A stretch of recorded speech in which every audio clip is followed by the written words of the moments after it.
Bismillahirrohmanirrohim. Assalamualaikum warahmatullahi wabarakatuh. Alhamdulillahirobbilalamin. Wabihi nasta'in wala umuri dunya waddin. Wassalatu wassalamu ala asrofil anbiya'i wal mursalin wa ala alihi wa sahbihi ajmain, amma ba'du. Pertama-tama marilah kita panjatkan puji syukur kehadirat Allah SWT yang telah memberikan beribu-ribu nikmat dan hidayahnya sehingga kita dapat melaksanakan kegiatan seperti sekarang ini. Sholawat serta salam marilah kita panjatkan kepada Nabi Muhammad SAW yang telah membawa umat manusia dari zaman kegelapan hingga zaman terang benderang seperti sekarang ini.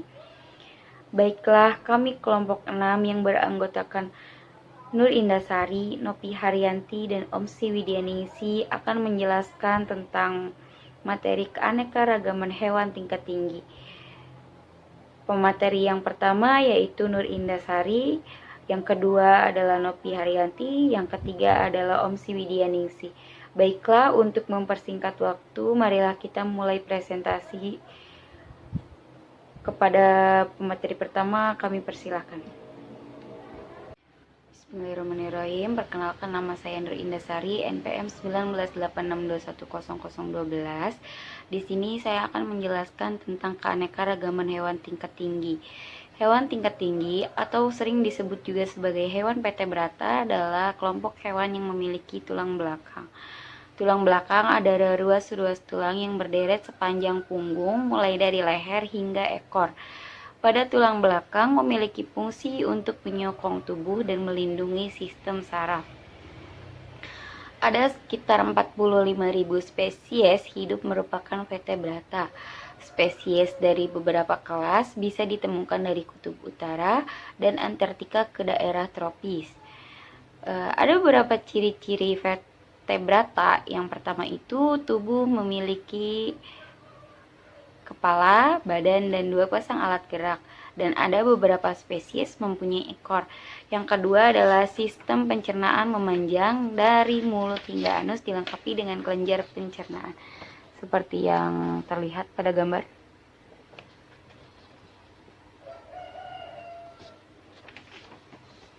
Kurang lebihnya seperti itu ya teman-teman. Selanjutnya ada sistem peredaran darah tertutup, ada alat ekskresi berupa jantung, yang selanjutnya itu ada alat pernapasan berupa paru-paru, kulit, dan ingsan. Contohnya seperti ini, kurang lebihnya seperti ini ya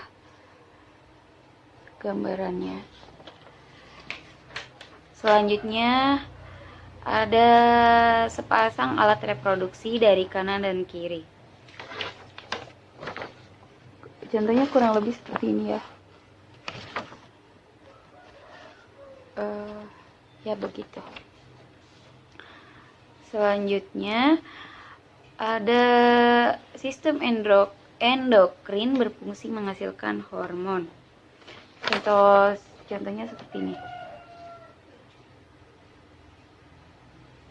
Kurang lebihnya seperti itu ya teman-teman. Selanjutnya ada sistem saraf, terdiri dari sistem saraf, otak, saraf pusat yaitu otak dan sumsum tulang belakang, dan sistem saraf tepi yaitu serabut saraf. Intinya seperti ini. Di sini ini saraf pusat, ini saraf tepi, ini bagiannya ya. Kurang lebih seperti itu. Selanjutnya adalah sistem peredaran darah, terdiri dari jantung dan sel-sel darah, dan sistem gerak yang terdiri dari rangka sebagai alat gerak pasif dan otot sebagai alat geraknya. Selanjutnya ada. Baiklah, di sini saya akan menyampaikan materi yang telah teman saya tadi sampaikan.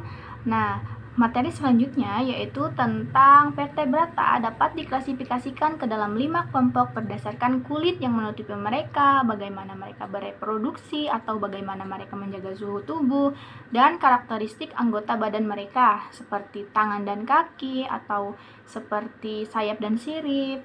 Nah, vertebrata juga adalah kelompok hewan yang memiliki tulang belakang mereka umumnya memiliki tubuh simetri bilateral, rangka dalam, dan berbagai alat tubuh. Nah, vertebrata telah memiliki alat tubuh yang lengkap, antara lain adalah sebagai berikut.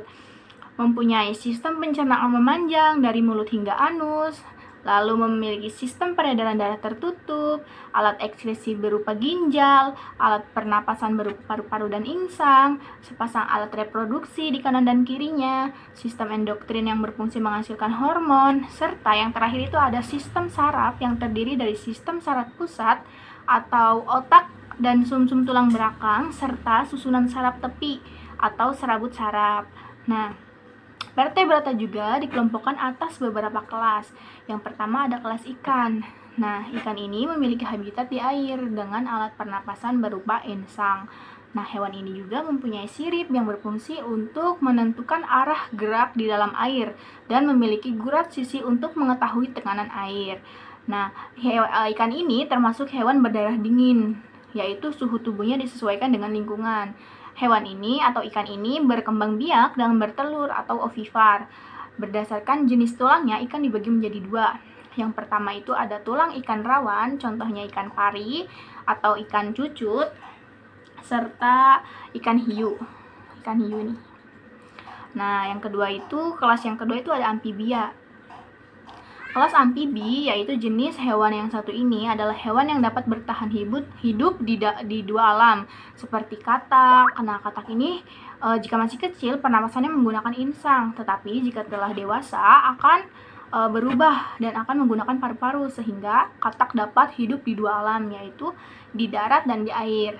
Nah, amfibi juga terbagi menjadi 3 ordo. Yang pertama ada katak dan kodok atau anura, yang kedua ada amfibi berekor yaitu urodela, dan yang ketiga ada amfibi tak berkaki atau aphoda. Nah, kelas yang selanjutnya itu ada reptil atau reptilia. Dalam bahasa Latin, reptil itu adalah melata. Nah, hewan berkulit bersisik yang terbuat dari zat tanduk atau keratin. Nah, sisik berfungsi mencegah kekeringan. Ciri lain yang dimiliki oleh sebagian besar reptil adalah anggota tubuhnya berjari 5, bernapas menggunakan paru-paru, jantung, jantungnya yang beruang 3 atau 4, dan menggunakan energi lingkungan untuk mengatur suhu tubuhnya sehingga tergolong hewan poikilometrem. Nah, reptilia juga menghasilkan telur sehingga tergolong ovivar dengan telur bercangkang. Nah, reptilia juga mencakup 3 ordo. Yang pertama ada reptilia bercangkang, ada reptilia dengan kulit bersisik, dan ada juga krokodila atau bangsa buaya dan bangsa kura-kura. Nah, kalau bangsa kura-kura itu mempunyai cangkang atau perisai yang keras disebut dengan karafak bagian atas dan plastron bagian bawah. Ini contohnya seperti ini.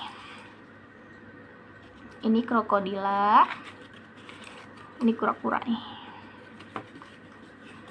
Nah, kelas yang selanjutnya ada burung atau apes. Nah, ciri-ciri khusus dari kelas apes adalah seluruh tubuhnya terlindungi oleh bulu, anggota gerak berupa sayap dan kaki, berdarah panas, tidak mempunyai gigi, mulut berupa paruh, berkembang biak dengan cara bertelur, dan jantung terdiri atas 4 ruang. Apes juga dapat dikelompokkan menjadi beberapa ordo, yaitu yang pertama ada bangsa burung berjalan, contohnya seperti kasuari dan burung unta. Nah, ini contohnya seperti ini. Nah, contoh yang kedua itu ordo yang kedua itu ada columbiformes, yaitu contohnya burung merpati. Nih, burung merpati. Nah, ordo yang ketiga ada Psittaciformes. Nah, itu contohnya burung alap-alap dan burung elang. Ini contoh dari ordo Psittaciformes. Nah, yang terakhir itu ada ordo Galliformes. Galliformes itu contohnya ayam kampung, merak, dan ayam hutan. Nah, kelas yang selanjutnya ada hewan menyusui atau kelas mamalia. Nah, mamalia adalah hewan yang memiliki kelenjar susu atau betina yang berfungsi untuk menghasilkan susu sebagai sumber makanan anaknya. Nah, hewan mamalia pada umumnya adalah hewan yang berdarah panas dan bereproduksi secara kawin. Nah, hewan menyusui atau mamalia ini ada hidup di darat dan ada juga di air. Contoh mamalia yang hidupnya di darat seperti kuda, gajah, monyet juga. ada domba, ada rusa, ini sapi juga, sapi dan kuda. Nah, ada banyak ya. Mamalia yang hidup di darat itu ada banyak nih. Di antaranya ada sapi, kuda, monyet, domba, rusa, gajah. Nah, selanjutnya contoh hewan mamalia yang hidup di air seperti paus, lumba-lumba dan duyung. Nah, mungkin cukup sekian materi yang bisa saya sampaikan. Kurang dan lebihnya mohon maaf. Wabillahi taufiq wal hidayah. Wassalamualaikum warahmatullahi wabarakatuh. Assalamualaikum warahmatullahi wabarakatuh. Saya Om Widya Ningsih. Saya sebagai pemateri terakhir akan memaparkan tentang materi perkembangan pada hewan tingkat tinggi.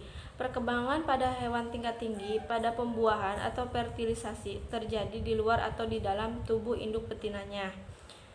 Hewan yang melakukan pembuahan di luar antara lain ikan dan amfibi, sedangkan reptil, burung, dan mamalia pembuahannya di dalam. Yang pertama, pembuahan di luar yaitu fertilisasi eksternal. Disebut pembuahan di luar karena pertemuan antara sperma dengan sel telur terjadi di luar tubuh induk betinanya. Pembuahan ini umum terjadi pada hewan yang hidup di air. Telur dan sperma sama-sama dikeluarkan di dalam air. Selanjutnya sperma akan bergerak menuju sel telur dan terjadilah proses pembuahan. Yang pertama, pembuahan di luar yaitu pembuahan pada ikan. Alat perkembangbiakan pada ikan jantan terdiri atas sepasang testes yang berfungsi menghasilkan sperma. Saluran sperma atau vas deferens mengalir sperma dan bermuara pada lubang urogenitial. Lubang urogenitial adalah lubang merupakan tempat bermuaranya dua buah saluran, yaitu saluran urin dan saluran kelamin. Arat kelamin betina pada ikan terdiri sepasang ovarium yang berfungsi untuk menghasilkan sel telur atau ovum. Sel telur yang sudah matang akan diopulasikan dan akan menuju opiduk. Selanjutnya akan dikeluarkan lewat lubang urogenitial keluar tubuhnya pada saat musim kawin. Bila ikan betina akan bertelur, ia akan tampak gelisah dan akan mencari tempat yang aman untuk meletakkan telur-telurnya. Segera setelah ikan betina mengeluarkan telur-telurnya, ikan jantan mengeluarkan spermanya untuk membuahi sel telur-telur tersebut. Yang kedua yaitu pembuahan pada katak. Alat perkembangan biakan pada katak jantan terdiri atas sepasang testes yang menghasilkan sperma, saluran sperma, dan kloaka. Katak betina mempunyai sepasang ovarium yang berfungsi untuk menghasilkan sel telur. Ovarium tampak membesar pada saat musim kawin tiba.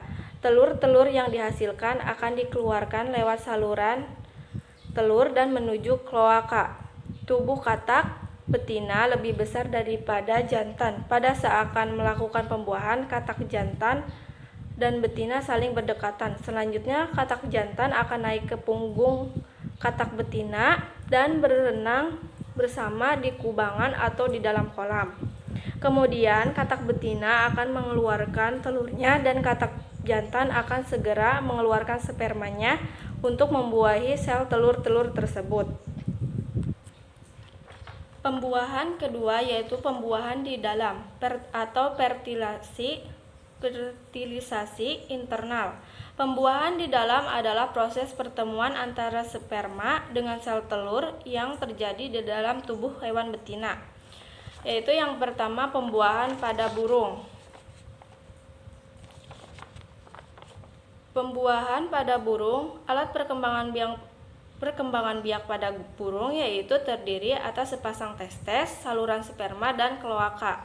Beberapa jenis burung mempunyai semacam penis pada kloaka. Alat perkembangbiakan pada burung betina biasanya hanya berkembang biak pada bagian kiri, sedangkan pada bagian kanan tidak berkembang atau rudimen. Ovarium terletak dekat ginjal dan ovum yang dihasilkan akan dikeluarkan melalui opiduk yang bermuara pada kloaka. Pada saat burung betina mengalami birahi, ia akan berusaha mendekati dan menarik perhatian burung jantan. Biasanya burung jantan yang tertarik akan segera mendekati dan mengawininya. Biasanya hewan jantan akan memasukkan spermanya melalui kloaka hewan betinanya. Dengan demikian, sperma akan memasuki saluran kelamin betina dan akan membuahi sel telur yang ada di dalamnya. Telur-telur yang sudah dibuahi akan mengalami pembuahan albumen dan cangkang telur selama pergerakannya menuju kloaka. Yang kedua yaitu pembuahan pada tikus. Pembuahan pada tikus mewakili hewan mamalia dan pada dasarnya semua hewan mamalia mempunyai alat kelamin yang hampir sama. Tentu saja ada sedikit perbedaan, misalnya bentuk uterus dan penisnya. Alat kelamin tikus jantan terdiri dari sepasang testes, saluran kelamin, dan penis. Testes terletak pada skrotum. Penis berfungsi untuk memasukkan sperma ke dalam saluran kelamin tikus betina. Alat kelamin betina terdiri atas sepasang ovarium, opiduk, uterus, dan vagina. Pada saat tikus betina dalam keadaan birahi, tikus tersebut akan mendekati tikus jantan. Tikus jantan biasanya akan segera mengawininya dan memasukkan sperma melalui penis ke dalam vagina tikus betina. Sperma akan bergerak melalui saluran kelamin betina dan akan membuahi sel telur yang ada di dalamnya. Sel telur yang sudah dibuahi akan menjadi zigot yang kemudian berkembang menjadi embrio. Embrio yang terbentuk akan menjadi ke dalam uterus. Sekian pemaparan materi dari saya kembalikan kepada moderator.